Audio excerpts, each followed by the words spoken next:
하나님의 말씀 시편 149편 1절에서 150편 6절까지의 말씀입니다. 시편 149편 1절에서 150편 6절의 말씀 우리 한 목소리로 같이 읽도록 하겠습니다. 시작. 할렐루야. 새 노래로 여호와께 노래하며 성도의 모임 가운데서 찬양할지어다. 이스라엘은 자기를 지으신 이로 말미암아 즐거워하며 시온의 주민은 그들의 왕으로 말미암아 즐거워할지어다. 춤추며 그의 이름을 찬양하며 소고와 수금으로 그를 찬양할지어다. 여호와께서는 자기 백성을 기뻐하시며 겸손한 자를 구원으로 아름답게 하심이로다. 성도들은 영광 중에 즐거워하며 그들의 침상에서 기쁨으로 노래할지어다. 그들의 입에는 하나님에 대한 찬양이 있고 그들의 손에는 두 날 가진 칼이 있도다. 이것으로 문나라에 보수하며 민족들을 벌하며 그들의 왕들은 사슬로 그들의 귀인은 철고랑으로 결박하고 기록한 판결대로 그들에게 시행할지로다. 이런 영광은 그의 모든 성도에게 있도다. 할렐루야. 할렐루야. 그의 성소에서 하나님을 찬양하며 그의 권능의 궁창에서 그를 찬양할지어다. 그의 능하신 행동을 찬양하며 그의 지극히 위대하심을 따라 찬양할지어다. 나팔소리로 찬양하며 비파와 수금으로 찬양할지어다. 소고치며 춤추어 찬양하며 현악과 퉁소로 찬양할지어다.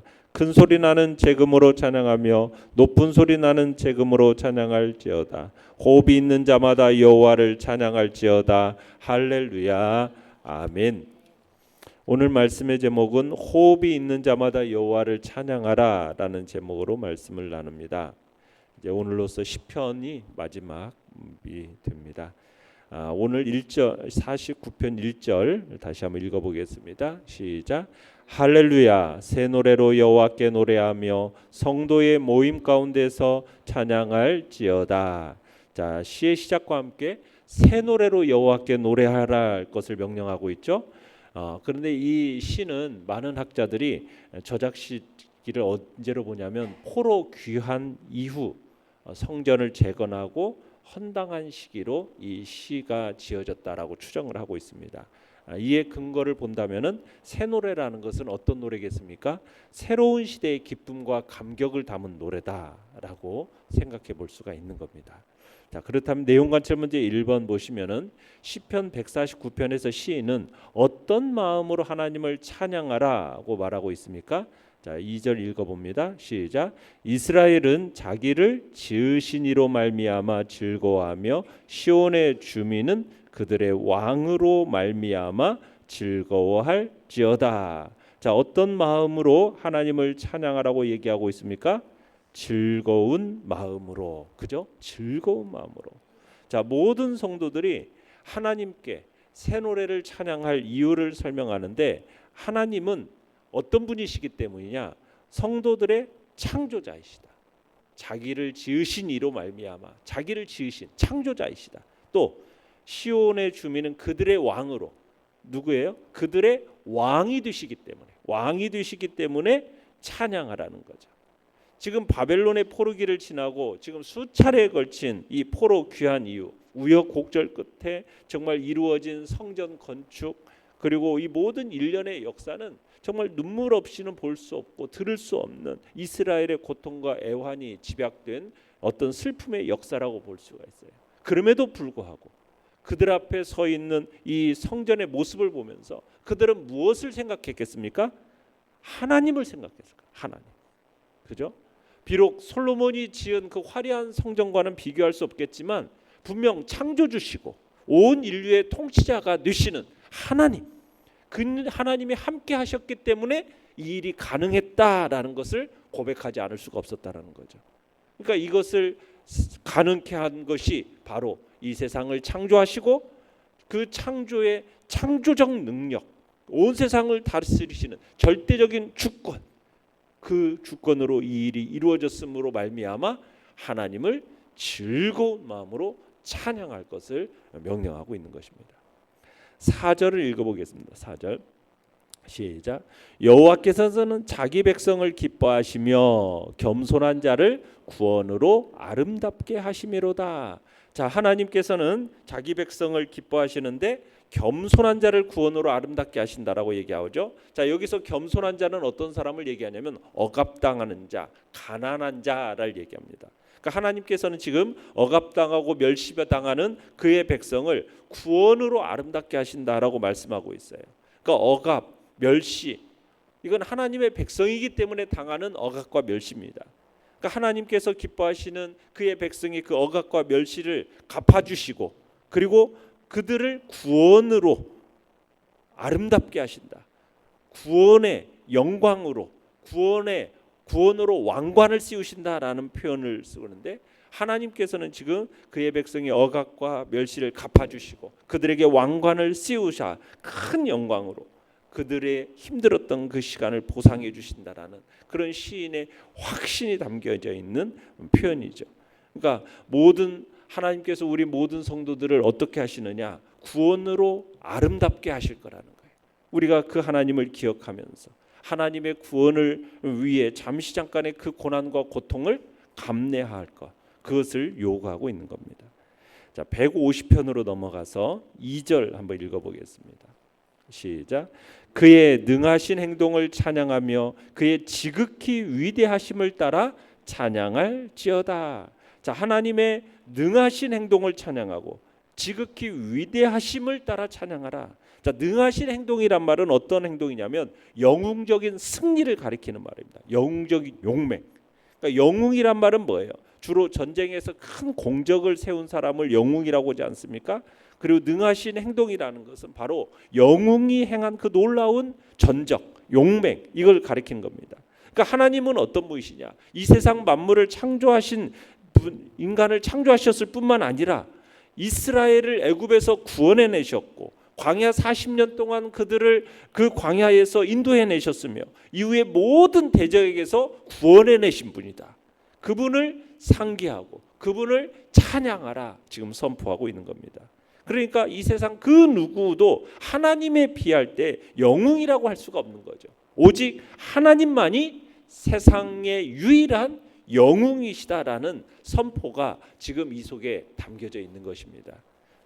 그래서 지금 여기서 얘기하고자 하는 것은 뭐 나라를 도탄해서 구하는 어떤 유능한 정치인이든 군사적 승리를 거둔 용장이든 사람의 삶에 어떤 편리를 가져다준 어떤 발명가든 그 누구라도 찬양의 대상이 될 수 없고 찬미의 대상이 될 수 있는 유일한 존재는 누구다?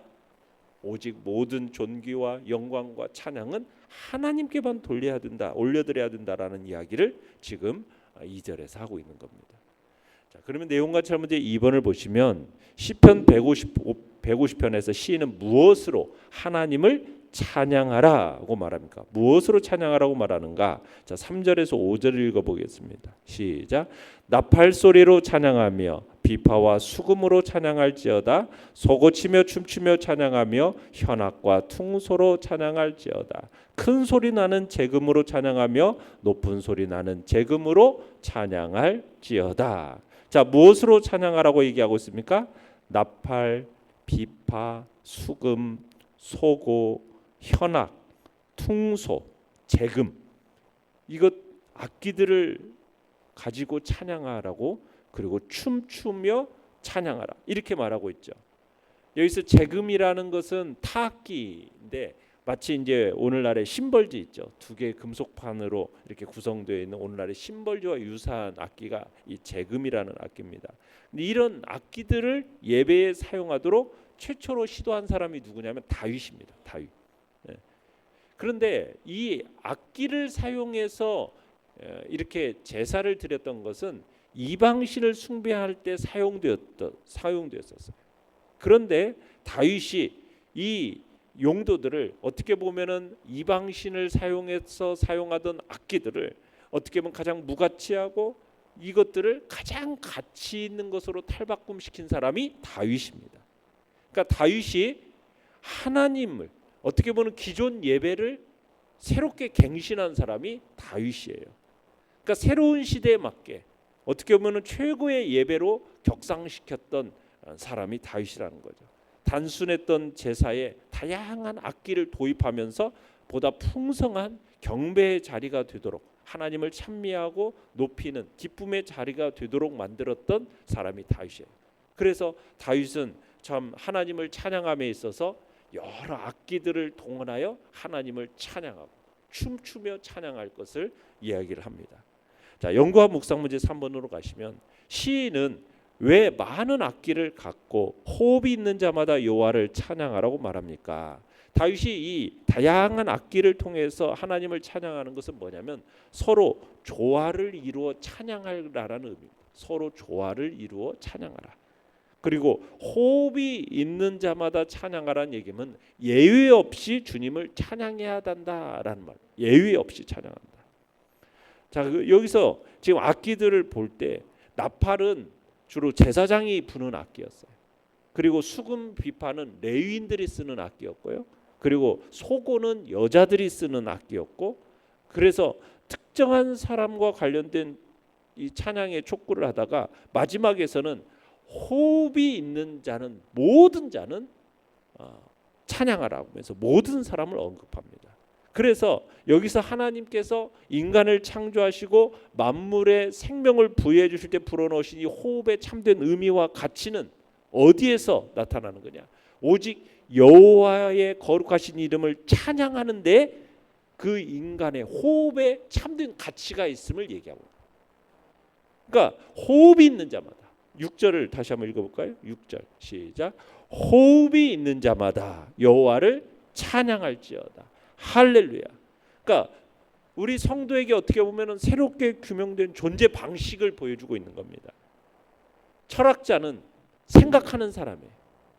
그러면 일반 사람은, 호흡이 있는 사람은, 육적 생명이 존재하는 존재라면 뭐 하는 존재다?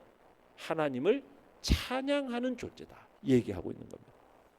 그러니까 하나님을 향한 찬양이 없는 인생은 살았어도 산 존재가 아니라는 거예요. 살아있는 존재라면, 살아있는 생명이라면, 그 호흡이 있는 존재라면 그 가치가 어디에서 나타나느냐? 하나님을 찬양하는 데에서 나타난다라는 것을 얘기하고 있는 것입니다. 우리의 인생의 가치가 어디에서 규정되는가? 바로 하나님을 찬양하는가? 그 사람이, 그 호흡이 있는 사람의 가치가 규정됨을 얘기하고 있는 거죠. 느낀 점 4번을 보시면은 많은 악기로 마음껏 춤추며 즐겁게 하나님을 찬양하는 시인을 보면서 무엇을 느낍니까? 자, 뜨거운 열정과 환희의 찬양을 하나님께 드려야 함을 느낍니다. 뜨거운 열정, 환희의 찬양. 그러니까 다윗은 한 나라의 왕이었잖아요. 근데 하나님 앞에서는 어떻게 했습니까?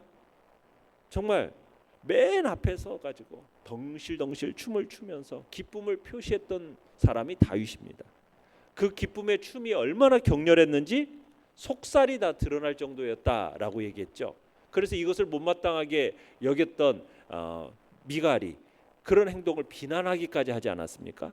그러니까 다윗은 놀랍게도 전혀 부끄러운 기색을 보이지 않고 정말 하나님께서 자신에게 베푸신 은혜가 너무나도 크기 때문에 어린아이처럼 하나님 앞에서 얼마든지 뛰놀겠다라고 이야기했던 것을 보게 돼요. 그러니까 성도의 모습이 이와 같아야 된다는 거죠. 하나님 앞에서 찬양할 때 하나님을 기쁘게 하고자 열심을 내는 어린아이와 같은 모습을 가져야 된다는 거죠. 그러니까 우리는 하나님 앞에서 어린아이라는 거죠. 하나님께서 지으신 피조물에 지나지 않기 때문에 우리는 이 본질을 잊지 말아야 돼요.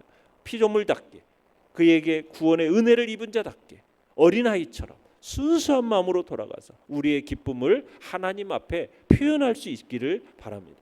정말 구원의 감격, 사랑의 열정을 그대로 드러내는 그런 기쁨의 찬양을 하나님 앞에 드리는 복된 자리에 있기를 간절히 바랍니다. 결단과 적용 5번입니다. 내가 찬양의 예배를 통해 회복되고 치유했던 경험이 있다면 언제입니까? 삶의 터전에서 찬양의 은혜를 회복하기 위해 구체적으로 무엇을 실천하겠습니까? 자, 우리에게 있어서 정말 찬양이 우리의 마음 속에서 풍성하게 일어나기 위해서는 정말 하나님이 우리에게 베푸신 구원과 은혜에 대한 끊임없는 묵상이 필요합니다. 찬양이라는 것은 단순히 그냥 어떤 장엄한 오케스트라가 있고 성가대가 있는 그런 찬양만을 찬양이라고 하지 않아요. 우리가 음정도 틀리고 박자도 틀리지만 어떤 악기가 없다 할지라도 우리의 심령 속에서 하나님을 향한 사랑과 하나님으로 인하여 넘쳐나는 기쁨과 희락과 감격이 포함된 노래라면 그게 하나님께서 가장 기뻐하시는 찬양의 노래가 되는 거죠. 그래서 하나님을 향한 그 넘쳐나는 열정과 감격과 희락의 찬양이 우리 안에서 드려지기를 바랍니다. 그러기 위해서 정말 우리를 구원하시고 우리에게 영원한 승리를 허락하신 그 하나님에 대한 믿음을 가지고 확신하면서 내가 가진 모든 것을 가지고 최선의 찬양을 하나님 앞에 드리겠다. 진정한 예배자로 하나님 앞에 서겠다라는 결단이 우리 안에 있기를 간절히 바랍니다. 오늘의 기도 같이 읽겠습니다. 시작. 호흡이 있는 모든 자마다 여호와를 찬양하며 여호와의 영광을 드러내기 위해 힘쓰게 하소서. 아멘.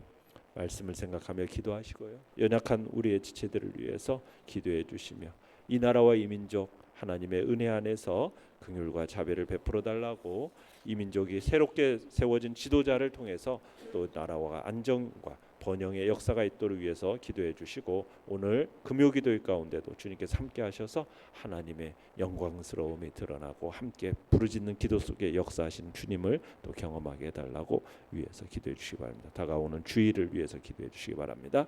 주여, 우리 세 번 부르짖으며 나갑니다. 주여, 주여, 주여.